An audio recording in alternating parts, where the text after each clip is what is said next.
कल्लू और बल्लू बहुत ही भूखे थे।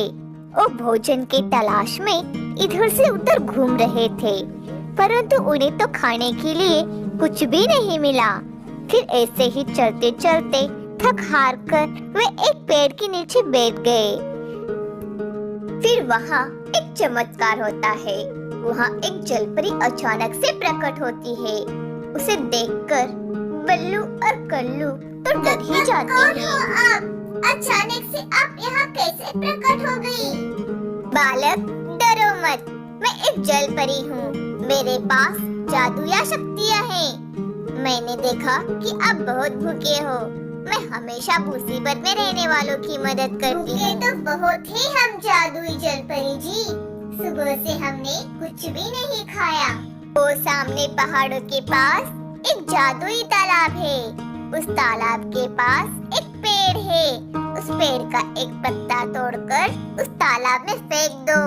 गुस्सा मत होना जलपरी जी, पर उस तालाब में पत्ता फेंकने से हमारी भूख कैसे मिटेगी? बालक, वो पत्ता तालाब में फेंकने के बाद आप जो भी मांगोगे वही चीज मिलेगी।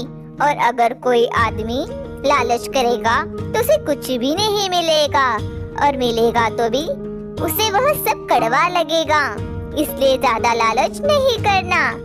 इतना कहकर वो जादुई जलपरी वहाँ से गायब हो जाती है। कल्लू भाई, हमें तो विश्वास ही नहीं हो रहा। इतने अच्छे कर्म तो हमने किए नहीं। इतनी दया आ गई उस जादुई जलपरी को हम पर। बल्लू भाई, अब जल्दी चलो, हमें पहाड़ों की तरफ जाके देखना होगा। कल्लू और बल्लू जल्दी से पहाड़ों की तरफ चले जाते हैं और वहाँ आकर देखते हैं कि सचमुच वहाँ एक जादुई तालाब पानी से भरा हुआ था। कल्लू भाई, वो जादुई जलपरी तो इस पेड़ के पत्ते को तालाब में फेंकने के लिए कह रही थी। मैं फेंकता हूँ पत्ता। इसी तरह वो बल्लू पेड़ के पत्ते को तोड़कर तालाब में फेंक देता है और तालाब से आवाज आती है। मुझे लगता है कि कोई ईमानदार आदमी भूखा है। मांगो, आपको क्या मांगना है? बल्लू भाई, ये तालाब तो सचमुच मांगने को कह रहा है। तालाब जी, हमें एक विशाल बड़ा सा आम दे दो जो मीठा और बहुत रसीला हो। फिर वो तालाब एक बड़ा सा आम दे देता है। बल्लू भाई, ये तो बड़ा काम का जादू आ गया है हमारे पास। अब तो मैं सब लोगों को तरसा तरसा के खाऊंगा ये आम। और हमको जब भी भूख लगेगी तब हम इस तालाब में पत्ता डालकर खाना मांग लिया करेंगे। अब कल्लू और बल्लू दोनों भी बहुत खुश हो जाते हैं। चलो कल्लू भाई, अब ये आम ले जाकर दूसरे लोगों के सामने जाके खाते हैं। मुझे बहुत मजा आएगा दूसरों को चिढ़ा चिढ़ा कर खाने में। फिर कल्लू और बल्लू उस आम को लेकर गांव की ओर चले जाते हैं और उस आम को एक पेड़ के नीचे रख लेते हैं और वहाँ पे बैठ जाते हैं। इतने बड़े आम को देखकर दूसरे लोग भी वहाँ पर आ जाते हैं। कल्लू और बल्लू, हम तो यहाँ भूख से मर रहे हैं और तुम दोनों के पास इतना बड़ा आम कहाँ से आ गया? हम तो अभी अभी आम के पेड़ से आए हुए हैं। वहाँ तो कोई भी आम नहीं था। ये तो सिर्फ एक आम है। हमारे पास तो इस तरह के खूब सारे फल हैं। अगर आपको हमें फल खाते हुए देखना है तो कल फिर यही आ जाना। बल्लू और बल्लू, ये आम तो बहुत बड़ा है। इस आम में से थोड़ा थोड़ा हमें भी दे दो। पहले तो हम अब ये आम खा ले, फिर आप सब लोग इस आम की गुठली खा लेना। इतना कहकर वे दोनों आम खाना शुरू कर देते हैं। बल्लू भाई, तुमने तो कई बार मेरा खाना चुरा कर खाया है। आज थोड़ा सा आम मुझे भी दे दो। मेरे मुंह में तो पानी आ रहा है। कितना मीठा होगा ये आम, और रसीला भी। इधर कल्लू और बल्लू बस आम खाए ही जा रहे थे। फिर अभी सभी लोग अपने अपने घर को भूखे ही लौट जाते हैं।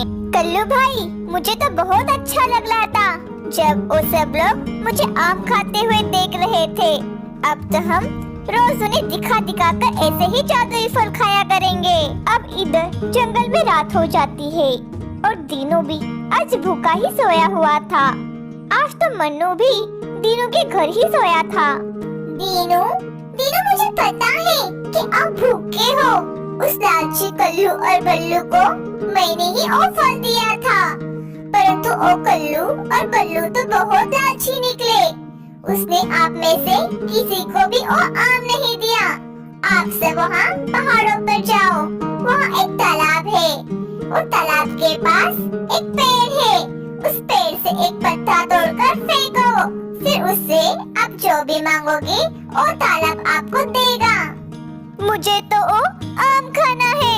मुझे वो मीठा और रसीला आम खाना है। मुझे बहुत भूख लगी हुई है। दीनू, दीनू क्या हुआ?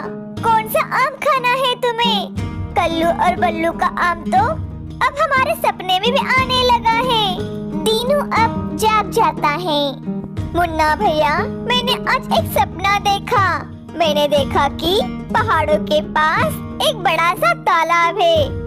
उसमें पास वाले पेड़ से पत्ता फेंकने पर हमें सब कुछ जो मांगेंगे वो मिलेगा। दीनू, तुम सो जाओ। तुम आम के बारे में सोचते सोचते सो रहे थे, इसलिए तुम्हें ऐसे सपने आ रहे हैं। परंतु मुन्ना भैया, मेरा दिल कह रहा है मेरा ये सपना सच है। ठीक है दीनू, हम कल सुबह होते ही पहाड़ों की तरफ जाएंगे। अगर तुम्हें ऐसा लगता है तो हम चले जाएंगे। ना कहकर फिर अब वो दोनों सो जाते हैं। दूसरे दिन सीधा दीनू और मुन्ना चिंकू के पास चले जाते हैं। चिंकू भैया, चलो आप हमारे साथ। हम सबको अब पहाड़ों की तरफ जाना है। दीनू, मुन्ना, पहाड़ों की तरफ जाकर क्या करना है हमें? चिंकू भैया, बस आप चलो हमारे साथ। मैं आपको वहाँ जाकर सब बता दूंगा। फिर ऐसे ही दीनू और मुन्ना चिंकू को लेकर पहाड़ों की तरफ चले जाते हैं और सब जाके उस तालाब के पास जा बैठते हैं। देखा मुन्ना भैया, मैं ना कहता था कि मेरा सपना जरूर सच होगा। दीनू और मुन्ना, मुझे तो भी कुछ बताओ, ये सब क्या हो रहा है? कौन सा सपना सच हुआ? चिंकू, बस तुम थोड़ा इंतजार करो। अब वो लोग उस पेड़ का एक पत्ता तोड़कर उस तालाब में फेंक देते हैं।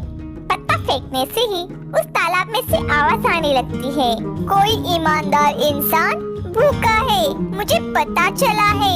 मांगो मुझसे, आपको क्या चाहिए? प्यारे से तालाब, हम सबको भूख लगी है। हमें खाने को कुछ मीठे मीठे आम दे दो। फिर वो तालाब उन लोगों को मीठे मीठे और रसीले आम दे देता है। उस आम को देखकर तो चीकू खुशी से पागल ही हो रहा था। अब मुझे समझ आया, तो वो ये सपना था। फिर वो सब वहाँ बैठकर आम खाने लगते हैं। तब तक वहाँ कल्लू और बल्लू खुशी खुशी आ जाते हैं। अरे, ये क्या? ये आम आपको कहाँ से मिला? दरअसल कल्लू भाई, आपने तो वो आम कल हमें नहीं दिया था, इसलिए ये आम हमें आज भगवान ने दिया है। अब ये तालाब हमें हर रोज कुछ न कुछ खाने को देगा। ओ, तो फिर आपको भी पता चल गया इस जादुई तालाब का राज। कल्लू, तुम जल्दी जल्दी से इस पेड़ के पत्ते को इस तालाब में फेंको। आज तो मुझे मीठे मीठे और रसीले अंगूर खाने हैं। फिर कल्लू उस पेड़ का पत्ता तोड़कर उस तालाब में फेंक देता है। फिर तालाब से आवाज आने लगती है।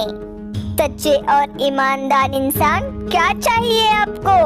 आपको जो चाहिए वो मुझसे मांग लो, मैं आपको दे दूंगा। तालाब जी, ये कहाँ से सच्चे और ईमानदार हैं? ये तो एक नंबर के धोखेबाज हैं। चीकू की एक बात सुनकर तो कल्लू से रहा नहीं जाता। ओ चीकू, बड़ा आया तू सच्चा और ईमानदार इंसान। एक लगाओ क्या तुम्हें मैं खींच कर। अब उस तालाब से आवाज आने लगती है। जो इंसान सच्चा और ईमानदार नहीं है, उसे खुद ही पता चल जाएगा। और फिर वो तालाब उन्हें अंगूर दे देता है।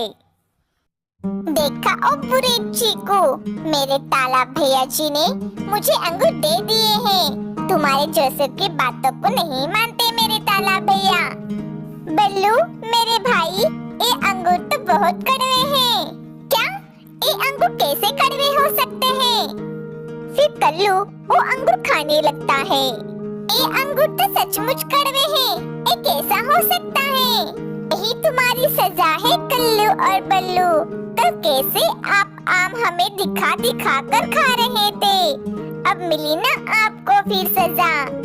ऐसे ही वो सारे इंसान तालाब से जो चाहे वो चीजें मांग कर खाते हैं, पर उस कल्लू और बल्लू जो भी उस तालाब से मांगते वो उन्हें कड़वा ही मिलता।